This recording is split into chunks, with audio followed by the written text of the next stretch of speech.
우리 성경에 보면 이제 성경 역사 속에 아주 재밌는 부분이 있죠. 우리가 좀 재밌다는 게 이제 그냥 유희라는 말이 아니라 관심을 가게 하는 부분이 있습니다. 그래서 아말렉과 이스라엘의 긴 전쟁이 예수님의 탄생까지도 쭉 이어지는 이야기로 나타나고 있는 것을 볼 수가 있습니다. 그 시작점이 이제 출애굽기에서 시작이 되지요. 이스라엘이 출애굽했을 때 이제 광야에 뒤처진 사람들이 생깁니다. 그랬더니 이제 이 사람들을 노리고 아말렉 백성들이 뛰어나온 거예요. 그래서 뒤에 처진 분들은 주로 누구겠어요? 이 행진을 해나가는데 제일 뒤에 처진 분들은 주로 노인들이나 어린아이들이란 말이죠. 근데 그 사람들을 공격하고 죽이니 아말렉 족속의 이야기가 이제 출애굽기 17장에 나타나고 있습니다. 사실 아말렉은 이제 에돔 족속이기 때문에 이스라엘하고는 형제의 나라이죠. 근데 이제 하나님께서 이스라엘을 출애굽시키니까 아말렉들이 쳐들어와가지고 뒤에서 공격을 한 것을 볼 수가 있습니다. 그래서 모세는 급하게 여호수아를 이제 군대 장군으로 삼아서 전쟁을 치르게 했고요. 자신 아론과 훌을 데리고 와서 이렇게 앉아서 기도했습니다. 이게 정말 이런 모습이었는지는 알 수 없습니다. 근데 이제 요즘 성아들이 저렇게 그리고 제가 AI 보고 한번 그려보라 하니까 이렇게 그렸어요. 처음에 서 있는 걸 그려가지고 앉아 있는 모습 한번 그려보라 했더니 이렇게 이제 지금 그려가지고 우리가 잘 아는 거죠.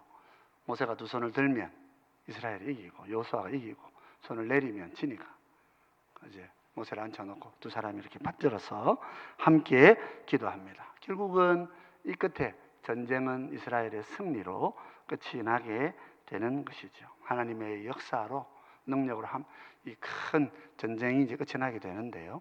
이제 하나님께서 이제 이스라엘 백성들에게 모든 일이 정리되고 나면 내가 아말렉을 반드시 치라 할 텐데 그때 그 일을 반드시 이뤄내라. 그렇게 해서 하나님이 이 일을 맡긴 왕이 있습니다. 이 왕이 바로 사울 왕이죠. 사울은 아말렉을 치지 않았어요. 순종이 제사보다 낫고 듣는 것이 수양의 기름보다 나으니이다 하는 그 유명하고 우리가 암송하는 이 말이 이 아말렉과의 전쟁의 연장 속에서 나온 하나님의 말씀이죠. 그렇습니다. 오늘 그 얘기 속에는 이런 거죠. 우리 하나님께서 역사하시지만은 그 속에 우리 성도들의 연합이 중요하다는 것입니다. 전쟁에 나가는 여호수아도 중요하고 기도하는 모세도 중요한데 기도를 돕는 아론과 훌도 함께 모두가 다 연합하여서 하나님의 나라의 전쟁을 승리로 이끌어 갔다 하는 것입니다.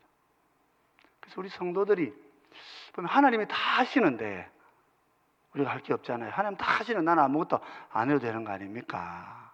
하나님 그렇게 말씀 안 하신다는 거예요. 하나님이 다 이루어 주시지만은 기도하라고 하시고 하나님이 다 하시지만은 우리 보고 전쟁에 나가라고 하신단 말이에요. 그죠? 작은 것이 주님 손에 있을 때 작지 않다는 걸 보여주시는 것입니다. 사람이 연약하지만 주님 손에 있을 때에는 강한 자가 된다고 말씀하시는 것입니다. 그래서 우리가 예수님 손에 사로잡히면은 아무리 작은 것이라도요 큰 역사를 이루는 능력의 군대가 될 수 있습니다.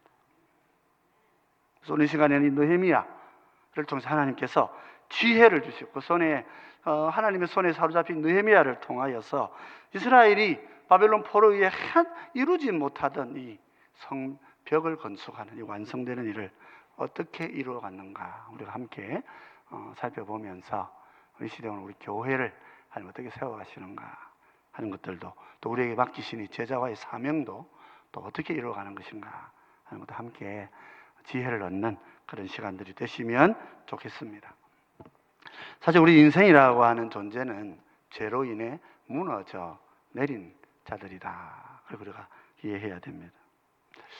본문의 시작은 물론 오늘 우리는 이제 3장만을 그것도 한 10절 정도만 읽었습니다만은 사실은 느헤미야서 전체적인 이야기의 배경을 보면 이스라엘은 우상 숭배하다가 또 하나님의 말씀 어기고 자기 마음대로 살다가 하나님께 책망을 받고 바벨론의 포로로 쫓겨가는 나라가 망한 민족이었지요.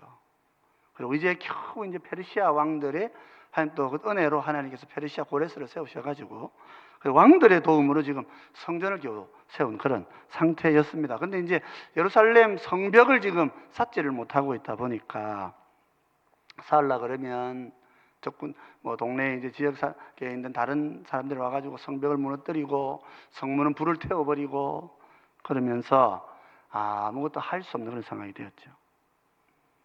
범죄하고 실패한 자들이 된 것입니다. 하나님의 백성들인데도 하나님의 능력과 권능을 경험하고 있지 못한 그런 연약한 자들이 된 것입니다. 느헤미야 1장 3절에서 느헤미야는 이렇게 얘기합니다. 그들이 내게 이르되 사로잡히 멸면하고 남아있는 자들이 그 지방 거기에서 큰 환난을 당하고 능욕을 받으며 예루살렘 성은 허물어지고 성벽이 무너졌다 그 말이죠. 성벽은 무너지고 성문들은 불탔다 하는지라. 느헤미야는 이렇게 시작을 했습니다. 1장에 예루살렘 성벽이 무너지고 성문들이 다 불탔습니다. 성전이 세워졌는데 그 성전을 보호할 수 있는 성벽이 없고 그러다 보니까 백성들이 성전은 세워졌어도 성전 중심으로 살아갈 수 없는 예루살렘이 빈 도시가 되어 있는 그런 형편에 처했던 것이라 말이죠. 거대한 제국이 무너졌고 또 다시 일어난 제국의 도움으로 성전은 겨우 세웠지만은 성벽은 무너지고 다시 이제 이 성문 불타버려가지고 아무것도 할 수 없었어요. 실제로 이제 느헤미야가 이제 총독으로 옵니다. 이 사실 이야기를 듣고 무릎 꿇고 기도하고 하나님 우여곡절 끝에 하나님께서 이분을 총독으로 오게 합니다. 그 총독으로 와가지고 밤에 아무도 모르게 현장을 돌아봅니다. 느헤미야 2장 13절을 보면 그 현장을 이렇게 얘기합니다. 그 밤에 골짜기 문으로 나가서 용정으로 분문에 이르는 동안에 보니 예루살렘 성벽이 다 무너졌고 성문은 불탔더라 이렇게 되어 있어요. 1장 3절에서는 느헤미야가 동생의 소식을 들은 거예요. 동생에게. 여기 2장 13절은 자기가 직접 와가지고 이 성을 돌아본 것입니다. 밤에 아무도 모르는 밤에 쭉 돌아보니까 성벽은 다 무너져 있고 성문은 다 불타 있더라. 그러니까 자기가 이 소식을 듣고 지금 총독이 돼가지고 여기까지 왔는데 지금까지 아무도 이 문제를 해결하지 못하고 있는 지속적인 무너진 상태. 그게 예루살렘의 형편이었다 하는 거죠. 여러분, 우리도 우리 인생이 그럴 수가 있습니다. 여러분, 우리의 삶도 내 힘으로 해결할 수 없는 큰 외압에 눌려가지고요, 풀어지지 않는 근심과 문제로 내 삶이 무너져 내릴 수도 있습니다. 죄로 인해 더 큰 악이 있으니까 나보다 더 나쁜 놈도 있고 거기에 당해가지고 우리 삶이 더 비참하게 무너지고 깨어지는 이 상태를 나로서는 회복할 수 없는 그런 상태. 외력만 아니죠. 그래 되면 내 내면도 그죠? 게으름과 나태함 이런 것들에 완전히 그냥 압도돼가지고 하나님의 백성으로서의 삶의 활력이 없이 그냥 무너져 살아가는 사람. 오늘 우리 한국 교회가 자칫 잘못하면 지금 그런 위험에 빠질 그런 형편에 처해 있는 거예요. 성도들은 목사님 설교를 제대로 은혜롭게 안 하니까 그렇지 하면서 얘기하고, 목사님들은 맨날 설교하는데 제대로 안 해서 그렇지 손가락질하고, 그렇게 무너져 내리는 이런 시대는 아닌가 좀 기도하다 보면 참 그런 마음의 염려가 되기도 합니다. 여러분, 내 삶은 어떻습니까? 내 삶은요, 겉으로는 그럴듯한데 그죠? 속으로 남에게 안 보이는 부분에서 나는 정말 살아 숨쉬는 기독교인입니까? 아니면 내 삶은 진짜 다 무너져 내려 있는 것입니까? 비 오는 수요일 저녁에 예수님 오실 확률이 제일 높다고 그러시는데 그 수요 예배, 밤 예배 참여하셨으니까 우리 모두가 다 주님 앞에서 믿음을 잘 가지고 살아가시는 그런 분들이라 생각을 합니다만은, 우리 성도들도요 종종 무너짐과 낙심을 경험하는 하기도 하는 것입니다. 처음 시작된 이후로 회복되지 못하고 말이죠. 우리 한국 교회가 처음 복음이 전했을 때 막 복음이 이렇게 전파되어졌는데 이걸 지금 뚫고 나가지를 못하고 우리가 이어가지를 못하고 도리어 우리가 믿음에 후퇴하고 있는 거 아닌가.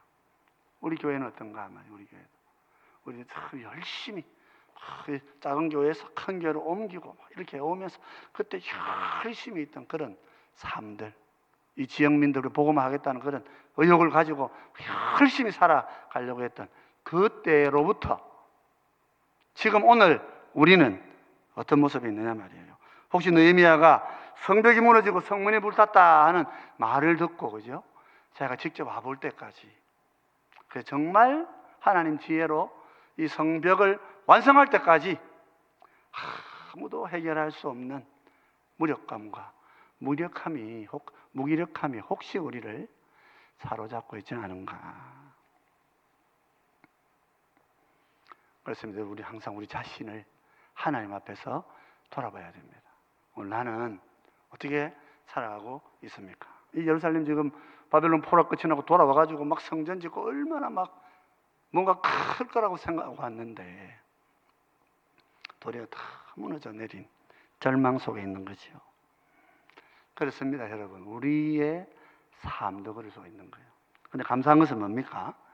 우리 하나님께서는 중보자를 보내서 우리 예수님을 중보자로 보내셔서 우리에게 힘과 지혜를 공급하신다 하는 것입니다.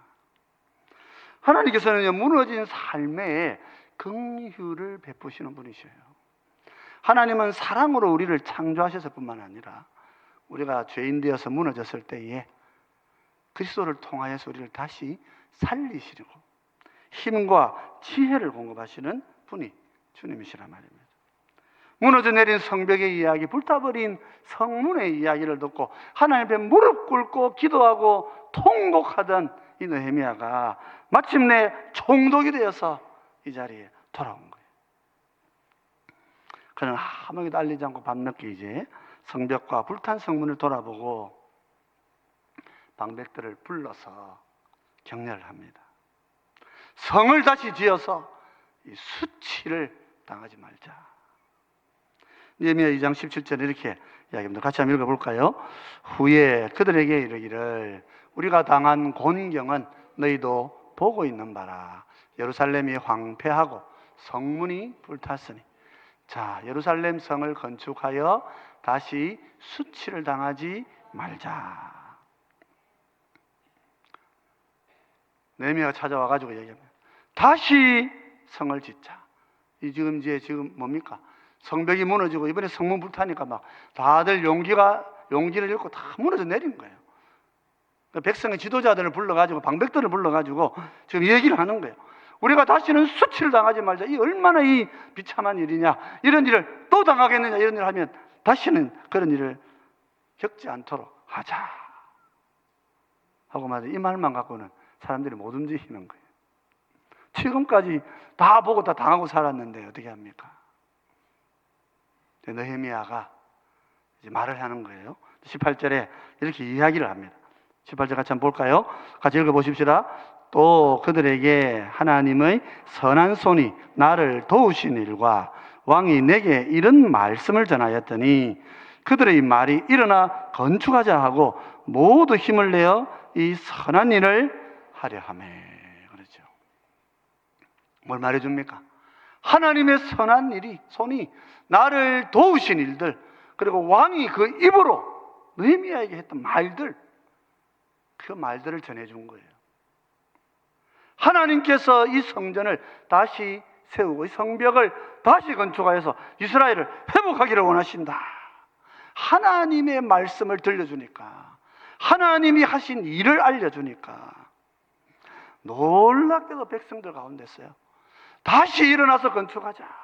모두 힘을 내어서 이 선한 일을 도전해보자. 역사가 일어나는 것입니다.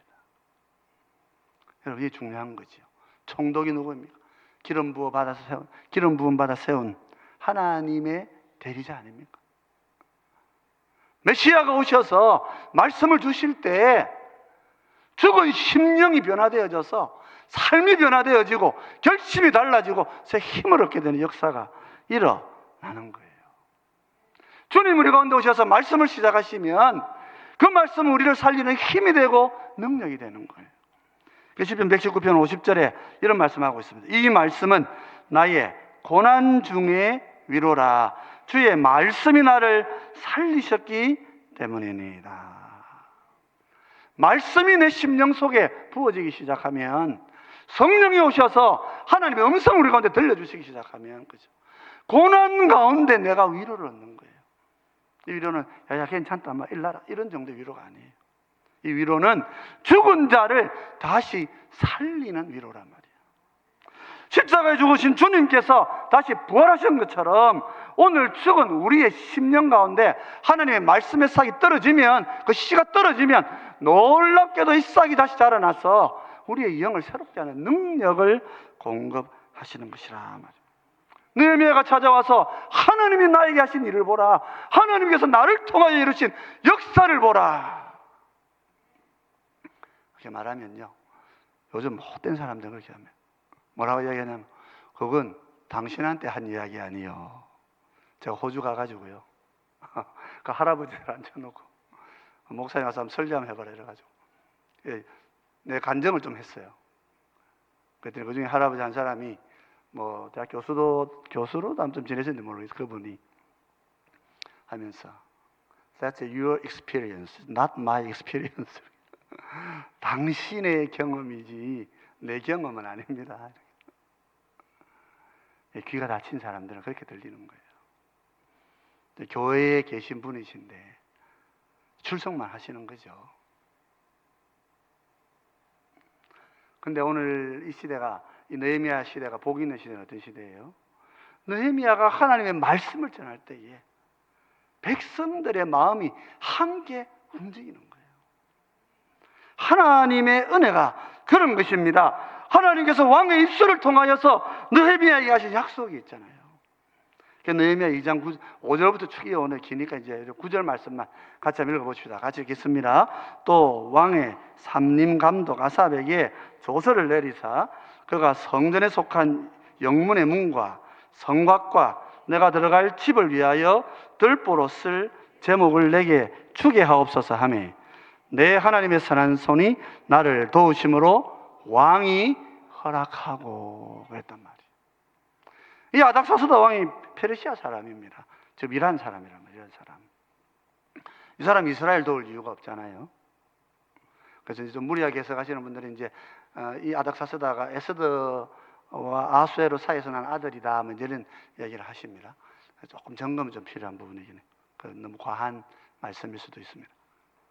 근데 어쨌든 뭐 그렇게 좀 주장하시는 분도 계실 수는 있는데, 어쨌든요, 이 아닥사스다가 정말 놀라운 일을 합니다. 이 느헤미야가 내가 저쪽으로 갈 때 통과할 수 있도록 문서도 내주시고 나를 가게도 하시고, 그죠? 건축 자재도 다 내주시고 군사를 통하여서 나를 보호해 주십시오. 근데 왕이 어떻게 해요? 다 허락했단 말이에요. 지금 이 느헤미야가 어떻게 온 겁니까? 느헤미야는 그냥 점찍어서 온 그 사람이 아니고요, 예루살렘 성벽 자체를 새롭게 재건할 사람으로 온 거예요. 아무도 느헤미야를 그렇게 보지 못하고 있을 때에 이 아닥사스다 왕에게 그가 말을 했던 것입니다. 그랬더니 왕이 통행서신도 내려주고 건축 자재도 다 공급해주고 군사까지 보내가지고 보호까지 해주는 그런 특별한 사람, 특별한 메시아가 온 거예요. 특별한 기름 부음 받은 자가 찾아왔단 말이죠. 그 얘기를 들으니까 백성이 마음에 흥분이 되기 시작하는 것입니다. 백성이 마음에 하나님께서 우리를 통하여 이 놀라운 일을 시작하시고 하나님께서 다시 이스라엘을 세우시겠구나. 민족주의적인 이스라엘은 아니고 정말 하나님의 백성으로서의 이스라엘을 세우시겠구나. 우리가 구약 성경을 이 자유주의자들은 이스라엘 백성들의 책 아니냐 이렇게 얘기해요. 우리도 좀 성경 공부하면 그렇게 배워버려요. 이 구약 이야기는 구약 시대의 믿음을 가진 우리들의 이야기란 말이에요. 이스라엘 민족사가 아니란 말이에요. 하나님의 백성의 역사란 말이에요. 하나님께서 진정한 중보자를 보내시면서 말씀을 주실 때에, 그죠? 죽은 자는 살아나는 것입니다. 그 말씀에서 힘을 얻고 용기를 얻고 결단을 하고 나도 그렇게 헌신해야 되겠다고 작정을 하고 달려드는 사람들, 하나님의 생명을 얻은 사람들이란 말이에요. 우리의 무너진 삶들은 마찬가지입니다. 하나님께서 우리에게 중보자이신 예수님을 보내시면 예수님께서 그 지혜와 중보자이신 주님 자신과 그의 지혜로 우리의 무너지고 깨어진 내 삶을 다시 일어나게 하시는 거예요. 내가 믿음을 지금 갖고 있는가? 내가 주님을 만나는 것인가? 여러분, 내 삶을 보면 알 수 있어요. 항상 무기력하고, 항상 말하면 남 비난이나 하고, 항상 부정적인 얘기만 하시는 습관처럼 존재하고 있어요. 하나님의 놀라운 은혜를 만난 사람은, 그죠? 내 모든 것을 다 걸고 한번 뛰어보자, 달려보자. 그렇게 헌신의 역사가 일어나는 것입니다. 우리들도 여러분 말씀 앞에서 새로운 힘을 얻으시고 하나님께서 우리에게 맡기시는 소명을 전진하시는 여러분 되시기를 바랍니다. 우리 교회가 무너지면 제일 먼저 와보실 분들이 수요일 밤에 오시는 분들이 건물 무너지면 제일 먼저 오실 분들이 여러분들 헌신을 작정하시고 새 힘을 얻으시는 그런 주의 자녀들이 되셔야 하는 것입니다. 실제로 오늘 본문은요, 예수님께서 약한 자를 일으키셔가지고 이 약한 자들과 함께 성벽을 서로 함께 재건하도록 하는, 하나님께서 성벽을 다시 재건하시는 큰 역사를 이루어가는 것입니다. 느헤미야가 일을 하고 있지만 주님이 오셔서, 하나님이 오셔서 성령으로 약한 자들을 들어서 큰 역사를 이루게 하시는 거예요. 오늘 우리가 읽은 이 3장의 긴 말씀 32절까지 쭉 다 읽어보시면은 이 많은 사람들이 성벽의 공사에 참여했다 하는 것을 알 수가 있습니다. 우선 우리 지도를 한번 보시면은요, 하얀색 지도 있죠. 글자 크기가 좀 작아서 잘 안 보이실지는 모르겠는데 또 영어로 적혀 있고 그래가지고 한데, 요거를 이제 제가 한글로 적기에는 좀 시간이 너무 급해가지고 바꾸지는 못했는데, 요 하얀 그림에 보면 참 10개의 문이 있습니다. 10개의 문. 그죠? 양문이 있고, 그죠? 제가 양문이 있고, 어문이 있고, 옛문이 있고, 골짜기 문이 있고, 분문은 똥문입니다. 똥문. 도시에, 옛날 도시에 똥을 이렇게 이동해가지고, 또 마문, 말들이 다니는 문들도 있고, 그죠? 그렇게 세미나는 또 샘문이 있고, 문이 10개 정도가 있습니다. 근데 그 오른쪽에 약간 노란 그림을 보시면 제가 이걸 왜 그랬냐면, 그 중간에 빨간 글씨로 숫자 적힌 게 보이십니까? 그 1번부터 41번까지가 있습니다. 이제 정확하게 학자들이 이런 걸 다 구분한 건 아닌데, 이 느헤미야 3장을 보면 총 41구간 정도가 나온다는 거예요. 구간이 성 전체를 한 41구간 정도로 나눈 거예요. 그래가지고 요 41구간 정도를, 백성들을 41부류로 나눠가지고 41군데 정도의 사람들을 배치를 해가지고 동시적으로 성을 쌓아 올린 것이란 말이에요. 이걸 좀 그래도 비교적 좀 잘 설명해 놓은 그림이라서 제가 좀 이렇게 보여드리는 거예요. 성경대로 하면 아마 이렇게 구획이 나누어진다 하는 것입니다. 요 정도 보시면 될 것 같아요. 40군데 정도를 구획을 나누어가지고, 누가 제일 먼저 시작합니까? 오늘 3장 1절이죠. 3장 1절 같이 한번 읽어보십시다. 그때에 대제사장 엘리야십이 그의 형제 제사장들과 함께 일어나 양문을 건축하여 성별하고 문짝을 달고 또 성벽을 건축하여 한메아 망대에서부터 하나넬 망대까지 성별하였고. 누가 했단 말입니까? 대제사장이 제사장들과 함께 했단 말이에요.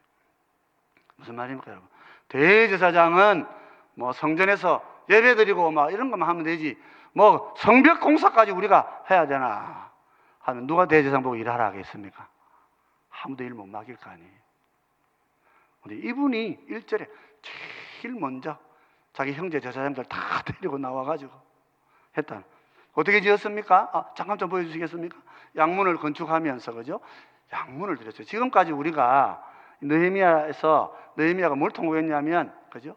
성벽이 무너져 내렸고 성문이 불탔다. 이게 절망의 현주소란 말이에요.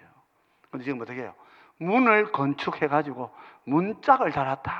이렇게 얘기하고 성벽을 다시 쌓아 올려가지고 망대와 망대 사이를 다 메꾸어 올렸다. 이렇게 지금 기록을 하고 있는 거예요.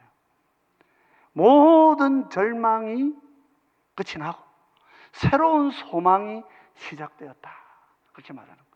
다시 문을 달았고 이 성벽을 다 이렇게 올려서 성벽 위에 망대 사이를 지금 다 채워가고 있으니까 대제사장 가문이 그 일을 시작했다.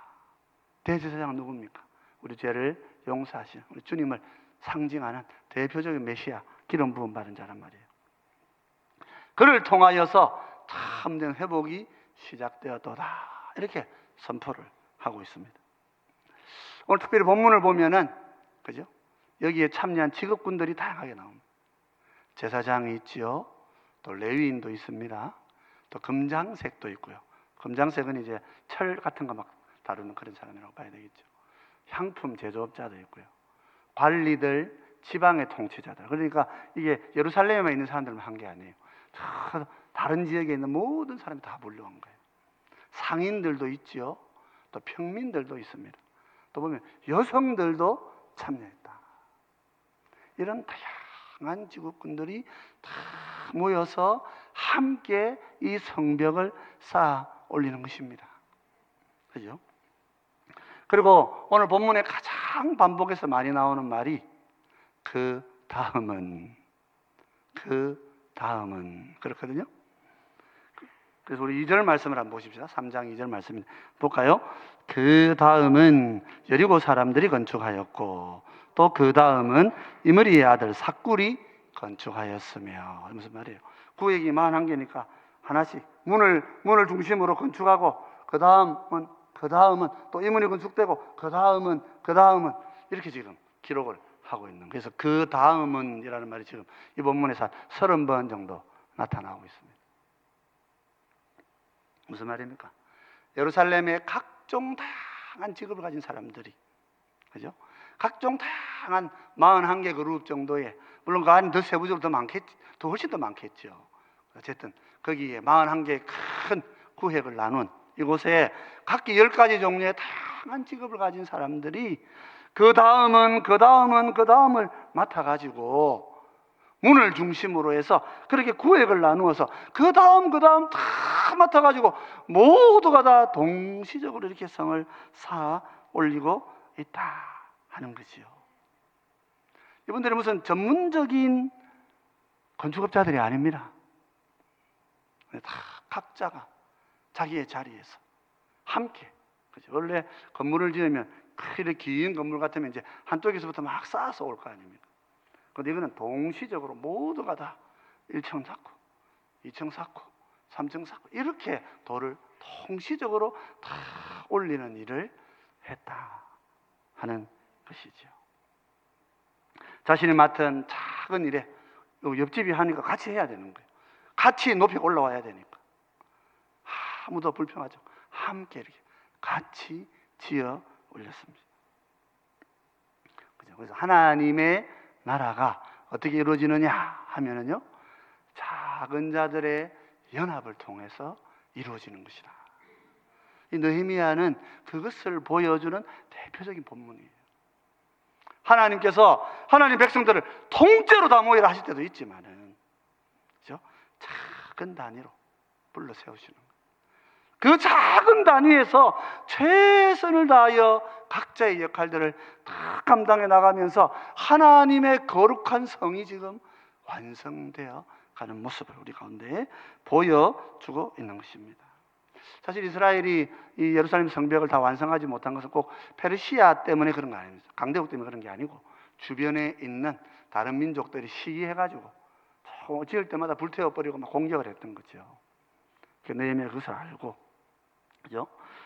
성전은 지어놓고 성벽을 못 쌓는 그 형편을 깊이 기도하는 중에 하나님께서 보여주시지 않았겠습니까? 하나님께서 이렇게 해라, 이렇게 해라 인도해 주시는 그것을 가지고 하나님 그를 총독으로 세웠을 때에 이 한 사람이 모든 사람들을 다 움직이게 해서, 물론 완벽하게 다 하지 않았죠. 중간에 보면 귀족들이 자기들 안 했다 고발을 하고 있습니다. 항상 귀족들이 문제죠. 항상 우리는 그런 일 안 해 이렇게 생각하는 거예요. 그런 일은 뭐 너나 해라 뭐 이렇게 생각하는 사람들이 있어요. 이 교회 봉사도 그래요. 힘든 봉사는 잘 안 하는 거예요.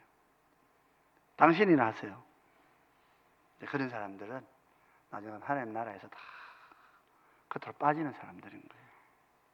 근데 연약한 자들이 한 마음을 이루어서 함께 같은 마음을 가지고 같이 하나님의 뜻을 이루어 올려갈 때에 대적들 때문에 그동안에 해오지 못했던 그 일들이 통시적으로 이루는, 그러니까 할 수 있었는데 하지를 못했던 거예요.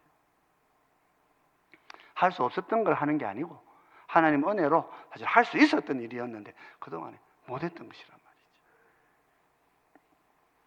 그렇습니다. 우리 사랑하는 성도 여러분, 오늘 우리 교회도 이런 동일한 원리를 가지고 움직입니다. 우리 교회를 바로 세워서 우리가 정인이 되어서 제자 삼는 사역을 하는 것도 한두 사람이 열심 내어서 되는 일은 아니란 말이에요. 우리가 이 지역에 하나님의 정인이 되고 우리가 이 지역에 많은 영혼들을 주께로 돌아오게 하는 이 큰 일을 감당하는 데 있어서는 교회 내에 작은 그룹들이 온 힘을 다해서 함께 헌신해야 되는 거예요. 특히 구역이라고 하는 모임에 우리가 작은 모임을 두고 있는데 우리 교회 지금 그냥 한 50개 정도의 구역이 있습니다. 50개 정도 구역이. 우리 교회는 원래 한 70개 정도 구역이 있어야 됩니다. 근데 이제 구역장이 좀 많지 않아 가지고 지금 50개로 지금 해놓으니까 지금 있는 구역장인데 너무 힘들어요. 빨리 지금 이거를 70개에서 80개로 만들어야 되는 거예요. 올해 최고의 목표가 이 구역장을 지금 70개에서 70구역장, 50구역장에서 70구역장으로 80구역장을 지금 만드는 거예요. 성경부 다 준비해 가지고 하신 분들이 이제는 구역을 맡아서 함께 섬겨야 되는 거예요. 같이 섬길 때에 비록 큰 일하는 영웅은 없어도요, 우리가 한 마음이 되어서 함께 일을 섬겨 나갈 때에 하나님께서는 우리를 통하여서 주의 복음을 전가하고 생명을 구원하는 일을 감당하게 하시는 것입니다. 오늘 이 느헤미야의 백성들, 이스라엘 백성들이 뭐 대단한 사람 아무도 없는, 다 포로기 돌아와가지고 뭐 다 고만고만하게 사는 사람들. 근데 하나님께서 그들에게 영역을 나눠 주시고 자리를 주시고 작은 그룹들을 주실 때마다 기쁨으로 함께 힘을 다해가지고 같이 일을 하면서 같이 뛰어드니까 하나님의 큰 역사가 이루어진 줄 믿으시기 바랍니다. 그러므로 오늘 우리들도 마찬가지입니다. 오늘 우리도 이 작은 자의 연합이라고 하는 이 은혜를 우리 마음에 잘 붙드시는 우리 모든 성도들 되시기를 바랍니다. 하나님께서는 우리를 다 연약한 자인 줄 아셔요. 그런데 하나님은 연약한 자를 통하여서 놀라운 기적을 이루시기를 기뻐하시는 분이시란 말이에요. 나는 연약하니까 아무것도 못합니다. 이거는 틀린 이야기예요. 나는 연약하니까 그것까지 맞아요. 아무것도 못합니다. 아니에요. 나는 연약하지만은 주님이 작은 무리를 통해서 하나의 구역을 이루고 각자가 그 구역 안에서 복음을 전가하고 생명을 전해 나갈 때 이 지역 전체를, 아니 부산 전체를 가슴에 안고 생명의 구원의 역사가 일어나간다면 주님께서 우리를 이 땅의 새로운 하늘의 백성으로 사용하실 줄 믿으시기 바랍니다. 주님은 우리를 제자화의 놀라운 제자운동의 사명자로 부르신 것이죠. 주님의 유언이 우리의 소망이 되어야 되는 것입니다. 오늘 우리 자녀들에게 커서 네 큰 정치인 되라, 뭐 큰 과학자 되라. 저는 옛날에 그게 최고 꿈인 줄 알았어요. 그래서 저도 그런 꿈을 최고로 그리고 살았어요. 그러려고 밤잠도 안 자고 제가 아주 죽을 고생을 하고 제가 설치고 돌아다녔어요. 집중하고 거기에 온 마음 다 했어요. 근데 그거는 그것대로 의미 있는 일이긴 하지만은 주님이 우리에게 다 맡긴 소명은 아니에요. 주님 우리에게 원하시는 것은 그 일도 하면서 제자 삼는 일을 하시는 거예요. 제가 포항공대에 그 학생 때에 저희도 일회로 들어갔지 않습니까? 들어갔는데 그때 독일에서 지금도 제가 작년에 그 목사님 그 교수님을 만나고 왔는데 재래공학과 교수님이신데 저희들 앞에서 말씀하셨어요. 나는 여러분들을 만나려고 1년 전에 독일에서 한국으로 오기로 결심을 한 사람입니다. 그럼 지금도 포항에 사시면서 여전히 전도하고 말씀 가르치는 일에 자기의 최고의 사명인 줄 알고 사시는 분이 계시죠. 여러분, 주님은 우리를 제자 삼는 일에 부르셨습니다. 우리의 직장과 우리의 모든 삶은 제자 삼는 일을 위해 집중되어야 하는 일입니다. 저는 그 일을 감당할 지도자를 찾고 발굴하고 그것들을 가르치는 그걸 위해 제 평생을 준비하고 살아온 사람이에요. 근데 오늘 교회가 어떻습니까? 오늘 교회가 비전을 잃어버렸어요. 오늘 교회가 소망을 잃어버렸어요.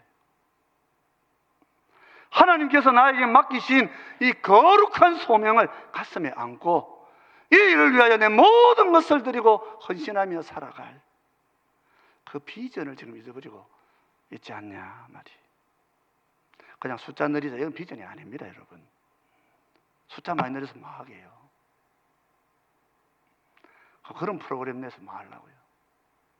우리가 하나님이 예비하신 그 한 영혼을 찾아서 그 한 생명을 구원하기 위해서 우리가 함께 헌신하고 달려간다 그러면은요, 하나님께서 말씀을 주실 때마다 우리의 영혼이 살아나고 우리의 힘이 다시 일어나서 부정적인 모든 생각들이 뒤로 다 떠나가고 생명을 걸고 이 일을 위해 전진하는 하나님의 백성들이 될 수 있는 것입니다.